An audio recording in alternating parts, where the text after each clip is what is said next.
Vamos falar de uma pauta que é muito cara para qualquer movimento social, para qualquer partido revolucionário, para qualquer tipo de pessoa que está atenta à luta de classes contemporâneas, sobretudo nas áreas urbanas, que é a questão da moradia. Eu tenho certeza que todos vocês aqui que moram em áreas urbanas já tiveram algum problema com a questão da moradia, sobretudo se você mora em alguma capital.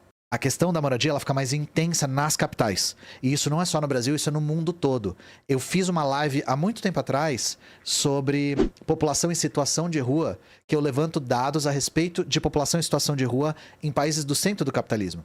E são sempre nas grandes capitais que isso é mais intenso. Hoje a gente vai retomar esse tema a partir de uma perspectiva que eu ainda não abordei aqui no canal, mas que foi muito bem colocada por pessoas que me mandaram essa pauta para eu abordar. Não sei se eu fui redundante, enfim. Nesse ano mesmo a gente já chegou a falar em fevereiro sobre mercantilização da moradia, sobretudo no caso das enchentes do Rio Grande do Sul. A gente falou sobre como o direito à moradia é negado para essas pessoas para preservar a especulação imobiliária, né? E recapitulando um pouquinho, para os capitalistas vale muito a pena deixar um monte de imóvel parado para isso valorizar. É uma forma de diminuir artificialmente a oferta. É uma forma de criar escassez artificial. Porque o lucro vem da escassez e quando não há escassez, essa escassez precisa ser criada. No caso dos alimentos a gente falou, a destruição de alimentos para causar escassez. No caso das casas, dos apartamentos, das moradias, é manter eles não habitados. Causar um déficit habitacional proposital para manter o preço tanto da compra quanto dos aluguéis alto, certo? E como nas grandes capitais tem um fluxo de população muito grande, tanto de crescimento demográfico quanto de imigração, esse cenário se torna mais crítico, beleza? Então só para introduzir o debate eu quero trazer alguns dados para vocês. Então vamos lá. São Paulo tem quase 590 mil imóveis vazios, 18 vezes a população de rua da cidade. Aí tem aqui outro lado, a Folha já coloca direto o outro lado, né? Prefeitura diz trabalhar para reduzir déficit, beleza. Ian Neves diz que vai começar a academia na segunda-feira. Segundo o censo da população em situação de rua realizado pela Prefeitura de São Paulo, em 2021, a cidade conta com mais de 30 mil pessoas vivendo nas ruas do município. Cerca de 47,1% dessas são representadas por pessoas pardas. 40,31% se encontram no bairro da Sé, localizado no centro da cidade. 83,4% são do sexo masculino. Contrapartida, de acordo com o Censo Demográfico de 2022, divulgado pelo Instituto Brasileiro de Geografia e Estatística, o IBGE, São Paulo conta com cerca de 590 mil imóveis particulares vazios, valor quase 20 vezes maior do que o número de indivíduos em situação de rua. Então, isso aqui é para introduzir o debate. Eu vou repetir. 20 vezes mais imóveis do que a população em situação de rua. Isso aqui é uma forma de especulação.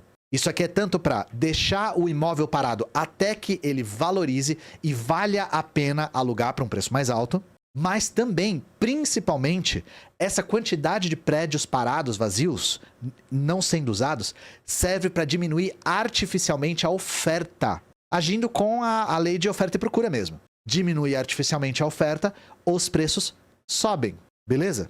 Então, é por isso que a gente diz que, para se criar escassez no mercado imobiliário, a maneira não é destruir os prédios, é não usar, é deixar eles parados. Então é por isso que os movimentos que lutam por moradia dizem que a construção de novos imóveis não é a solução para o déficit. Não é. Porque a solução para o déficit é o fim da especulação. Só que é uma maneira de conciliação de classes, preservar a especulação e construir mais imóveis. Mas enquanto houver especulação, não adianta. Não adianta. Não falta imóvel, não precisa construir mais nenhum. Se não houvesse especulação, todos os brasileiros poderiam ter um teto sobre as suas cabeças. Todos. 100%. Só que isso faria evaporar o lucro da burguesia do mercado imobiliário, que é um dos mais lucrativos que existe em todos os lugares do mundo, tá? Então é por isso que a gente quer começar dessa forma, para tirar da cabeça de vocês, se é que essa ideia ainda existe, de que o problema do déficit é incompetência do governo, ou, pior ainda, excesso de gente. Porque às vezes vem ou como uma coisa ou como outra. Que é ou o governo não faz nada, é o olhinho do Brasil chorando escrito e o governo não faz nada, ou tem que parar de vir imigrante de sei lá onde porque tem muita gente aqui. Não tem, gente. Isso é ecofascismo, é racismo, é xenofobia. É assim, é o argumento mais rasteiro e mais violento que tem. E, eu já falei isso aqui várias vezes, o governo não é incompetente. O governo do Brasil inteiro não é incompetente. O governo não trabalha para você. Essa é a questão.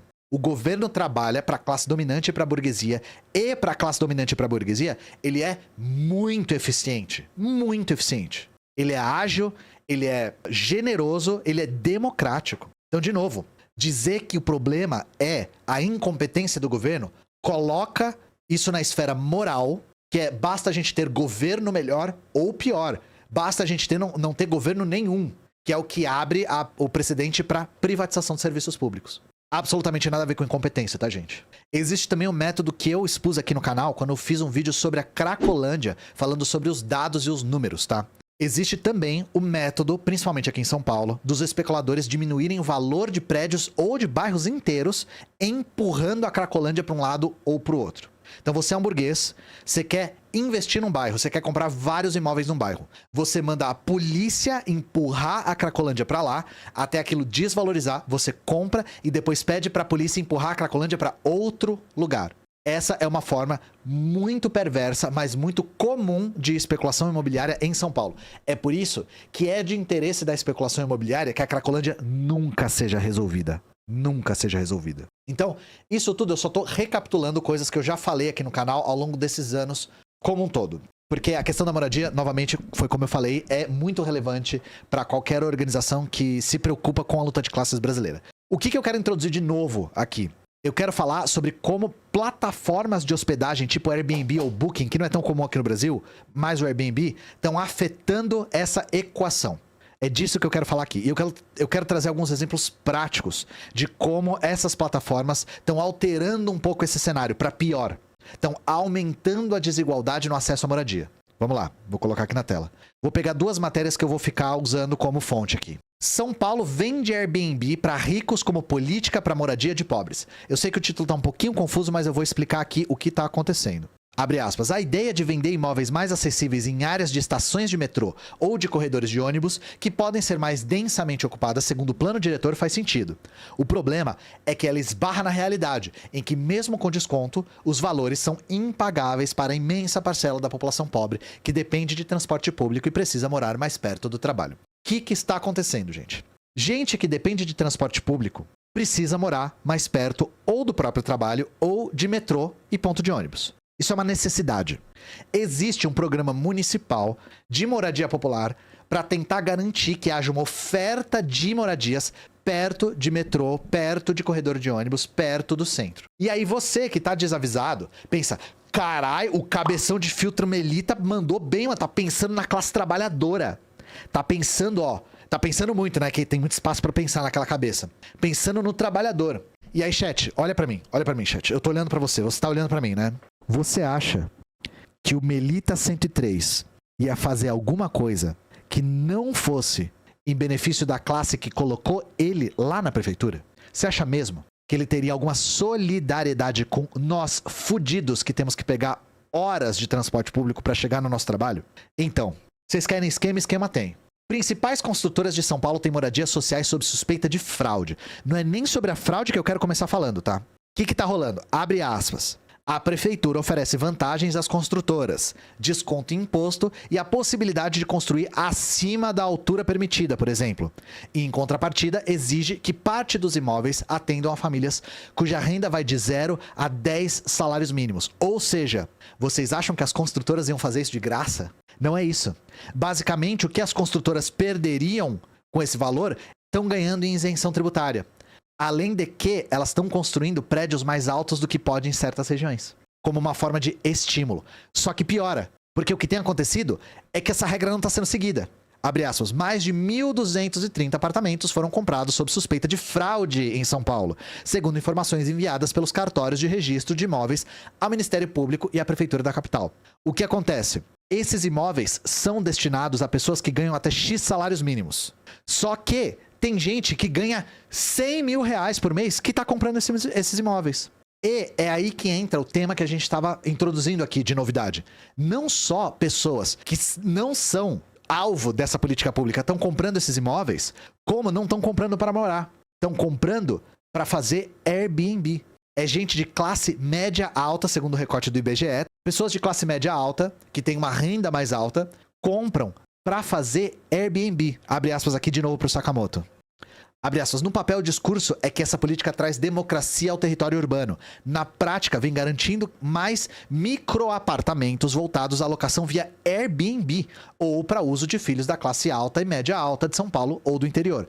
Vende-se para ricos sob justificativa de estar cumprindo um programa social. Ou seja, as construtoras recebem benefício, constroem prédio mais alto do que pode e isso não vai para uso social. E ainda por cima vira Airbnb.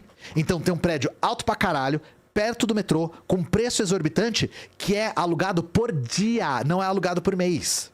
E, gente, o Airbnb é um problema muito mais grave do que só alugar, porque esse aluguel por dia faz o aluguel subir muito, muito.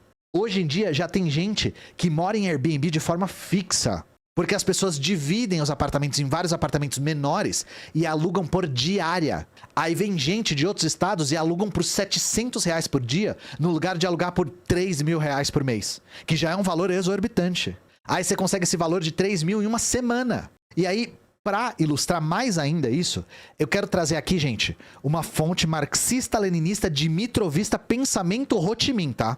Vocês nunca viram uma fonte tão radical e revolucionária quanto essa. O E-Investidor do Estadão, tá?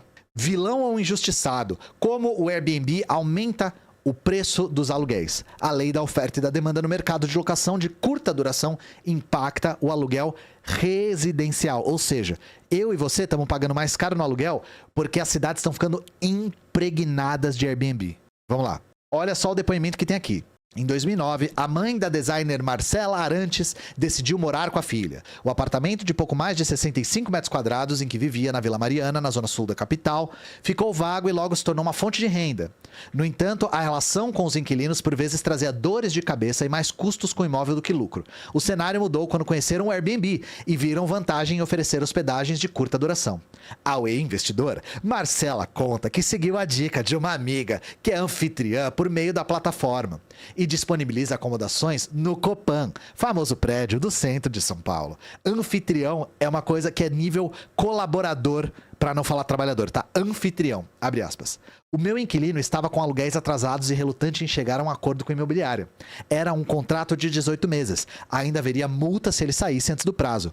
Eu estava pensando em vender o apartamento assim que ele desocupasse para me livrar do problema, até que uma amiga me contou do Airbnb. E aí ela descobriu uma maneira muito mais inovadora de explorar outros trabalhadores.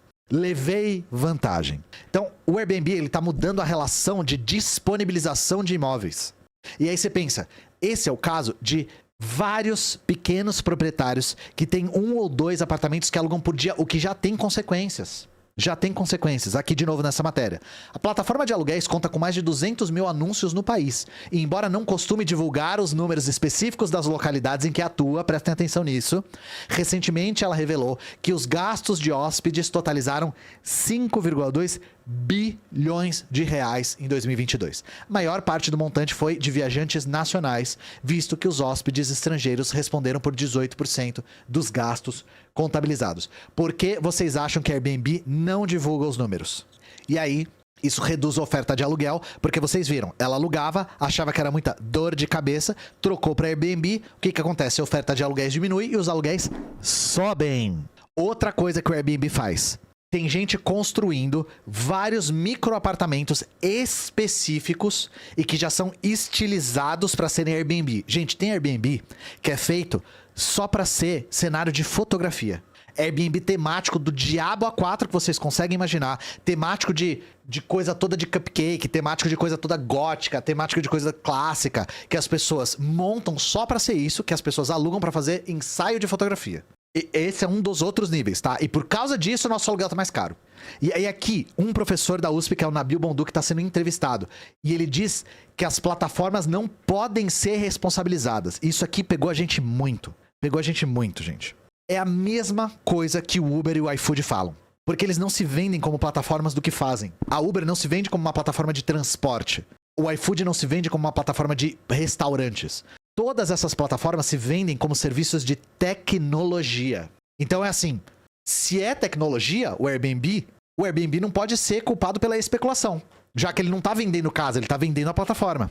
Eu só dou o tiro. Quem mata é Deus. Isso aqui está naturalizando o mercado imobiliário. Ora, aluguel é caro. É lei de mercado. É liberdade econômica, propriedade privada, não tem o que fazer. É mais caro no centro, é mais caro em ponto turístico, isso tudo é natural. Gente, não tem nada de natural nisso. Esse mercado não é natural. Esse mercado é forçado com muita violência, tá? E vocês querem ver exemplo de violência? Quando pessoas que não têm onde morar ocupam prédios que estão desabitados, que estão desocupados. Mesmo isso sendo garantido pela Constituição, quem vai tirar lá é a polícia. O que mantém isso tudo, o que mantém esse mercado que o investidor aqui vê como natural, é a violência e a força bruta. É violência do braço armado do Estado, que é a polícia.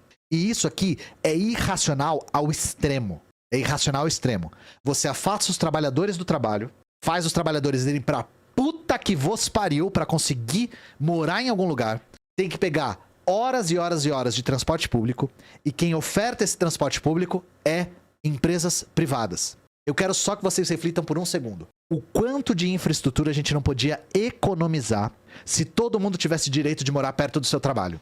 Me diz, o quanto de desperdício de infraestrutura, de material, de combustível e de energia a gente não gasta com pessoas que são forçadas a morar longe dos seus trabalhos? Mas é porque os especuladores do centro têm que lucrar e as companhias de transporte público privadas têm que lucrar também. E isso é às suas custas. É às custas da sua saúde física e mental. Fora que isso é o que cria manchas urbanas completamente desordenadas. Cria periferias e cria favelas.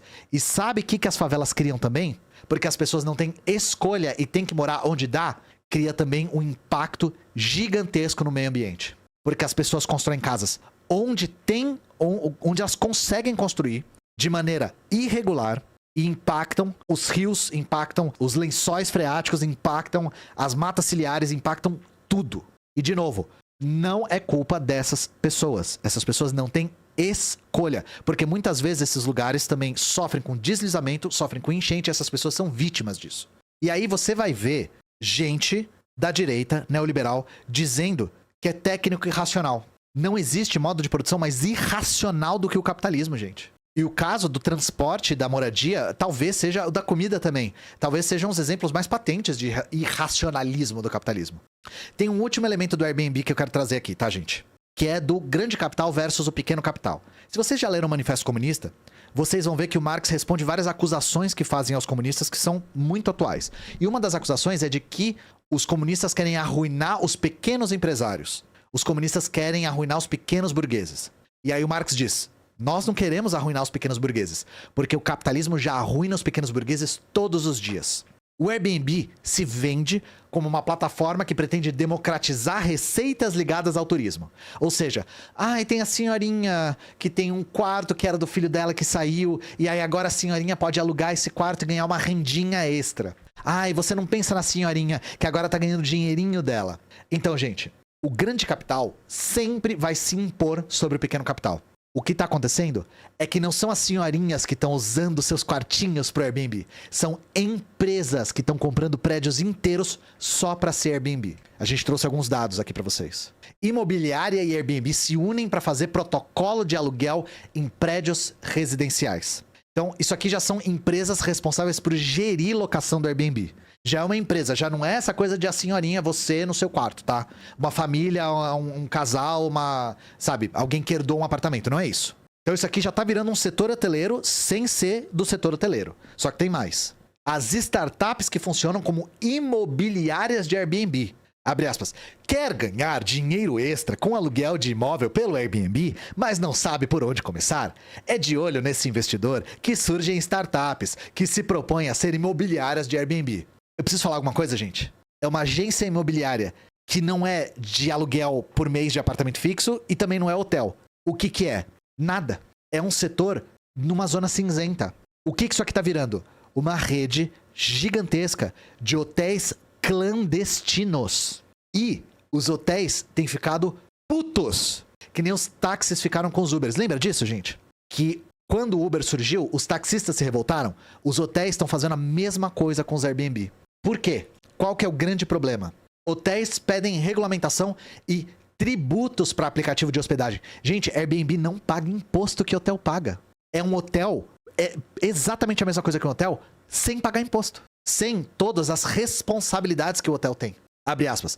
A Associação de Hotéis, né, defende que o serviço oferecido pela Airbnb seja regulamentado no Brasil.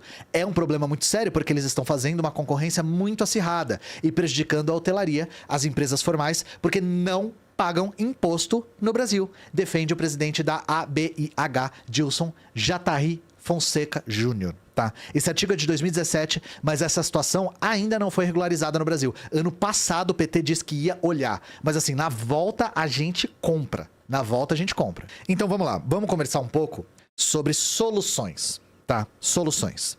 O que nós comunistas defendemos? Eu quero partir para uma parte mais teórica aqui. Existe um texto clássico do Engels chamado Sobre a Questão da Habitação, ou Sobre a Questão da Moradia, depende da tradução. O Engels, nesse texto, está debatendo principalmente com o Proudhon e ele traz as diretrizes que são aplicadas pelos países socialistas até hoje. O que o Engels diz? A proposta do Proudhon era que todo trabalhador tivesse a propriedade privada do seu apartamento. Tivesse o título de propriedade do seu apartamento. O que o Engels diz? Não adianta a gente tentar resolver um sintoma do capitalismo sem resolver a estrutura dele. No capitalismo, a moradia é mercadoria. Ou seja, mesmo se esse trabalhador ganhar a propriedade da sua casa, ganhar do dia para noite, tô aqui, ó, toma a chave. O Estado dá a chave para ele. Vivendo no capitalismo, quando uma crise acontecer, porque é questão de quando e não questão de ser, esse trabalhador começará a sofrer pressão. Pressão de quê? Pressão do grande capital para vender essa casa. E aí esse trabalhador, porque ele está sob pressão, ele vai vender a casa por um valor alto e vai para mais longe. Quando a mancha urbana chegar lá, ele vai vender e chegar para mais longe. Gente, não é exatamente isso que acontece? Se um trabalhador recebe uma moradia no centro e ele começa a entrar num perrengue, chega uma imobiliária e oferece 400 mil reais para ele, ele vende. Ele vende e vai para mais longe, por necessidade. Então é isso que o Engels está falando. Não adianta os trabalhadores todos receberem o título de propriedade dos apartamentos, porque o grande capital vai se impor. O que ele diz? Moradia não pode ser mercadoria. Não pode ser. E o que os países socialistas fizeram? Superaram a moradia como mercadoria. Então, por exemplo, na Coreia, como é que é? Se você já tinha um apartamento ou já tinha uma casa, a casa continuou sendo sua. Cuba, mesma coisa, tá? Só que na Coreia, depois da Guerra de 50, os estadunidenses destruíram quase o país inteiro. Então eles tiveram que reconstruir. O que eles fizeram? A moradia é mediante aluguel. E como você escolhe a sua casa? É com proximidade ao trabalho. Então você é alocado a partir de um órgão gestor de moradias próximo do seu trabalho. Da maneira mais racional possível, para não gastar dinheiro com transporte, para não gastar recursos com deslocamento desnecessário. Você paga aluguel em Cuba e não paga aluguel na Coreia Popular. Por exemplo, na União Soviética era a mesma coisa. E o principal, esse apartamento é intransferível. Se você tem o seu, você não pode alugar e os que são construídos pelo Estado são monopólio do Estado. Então, na União Soviética e em Cuba, você paga aluguéis super baixos, e isso nunca pode ser transferido. Isso resolveu o déficit habitacional. A única razão pela qual o déficit habitacional na União Soviética nunca conseguiu ser resolvido 100% é, é um país muito grande, era um conjunto de repúblicas muito grande. 2, os nazistas destruíram a infraestrutura inteira deles. Então eles tiveram que construir casa 2 vezes. Então essa coisa de, mas o que eu vou fazer com as casas que eu tenho, que eu quero deixar de herança pro meu filho ter onde morar? Isso não é uma preocupação. Você não precisa deixar casa pro seu filho morar. Seu filho vai ter onde morar. Outra coisa, essa coisa de, mas e se eu quiser morar de frente pra praia? Como é que eu faço? Sua vontade individual não pode ficar acima da necessidade coletiva. Não pode. Você querer ou não morar de frente para uma paisagem bonita não pode ficar acima da necessidade que a maior parte dos trabalhadores tem de morar perto dos seus trabalhos. É porque a gente vive numa sociedade que a gente acha que a nossa vontade individual reina sobre as necessidades coletivas. E assim, isso tudo porque a pessoa acha que no capitalismo ela um dia vai ter a chance de poder pensar em escolher onde ela vai morar. Porque a maior parte esmagadora da população mora onde dá. Ou vocês acham que a população escolheu aqui em São Paulo morar a 3 horas do próprio trabalho? Então é assim que o Engels desenhou todo o problema da moradia e é assim que o socialismo aplicou para imenso sucesso. Imenso sucesso. E aí, por que ainda se cobrava aluguel, por exemplo, na União Soviética? Existem algumas funções. Uma delas é forçar o curso da moeda. Então, por exemplo, como que você impede de uma moeda paralela surgir? Como que você impede de surgir uma outra moeda que não o rublo e que começa a tomar a função de moeda dentro da sociedade russa soviética? Você força esse curso. Como que você consegue forçar esse curso? Cobrando ou impostos ou cobrando tributos estatais, taxas estatais. Uma das razões pelas quais você cobrava aluguel era para forçar o curso da moeda. Se você tem que pagar o seu aluguel em rublo, você tem que ganhar em rublo. Então isso força o curso da moeda e faz com que o Estado consiga planejar a economia com uma moeda fiduciária controlada. O IPTU é diferente. É outra coisa. Os impostos na sociedade capitalista e na sociedade socialista são diferentes. Eles não são exatamente a mesma coisa. Tanto que uma sociedade como a Coreia Popular conseguiu superar os impostos. Hoje lá ninguém paga imposto. Igual no capitalismo real é forçado. Sim, toda moeda fiduciária tem que ser forçada. Uma das funções do imposto é forçar o curso da moeda. É para isso que eles faziam na União Soviética também. Em Cuba esse negócio da moeda é um problemão. Sim, sim. Em Cuba o negócio da moeda é um puta problema por causa do turismo. Esse é o problema. E isso tá criando, o turismo e o dólar paralelo lá tá criando uma pequena burguesia local. Principalmente em Havana. Isso é um baita de um problema lá. Mas porque o Estado controla ainda a maior parte dos imóveis e a maior parte das pessoas que tinha casas próprias, as casas subsequentes foram expropriadas, ainda não existe um problema de déficit habitacional expressivo em Cuba. Como a Coreia superou os impostos, desenvolvendo a sua economia planificada. Então a galera em Cuba aluga para ganhar em dólar? Não. O problema do dólar não está especificamente na especulação imobiliária, apesar de em Havana ter especulação principalmente com hotéis. Isso existe lá em Havana. E o problema é, Cuba é muito dependente do turismo. A Albânia superou os impostos também em 1974, se não me engano. Eu vou dar uma pequena pausa, já voltemos.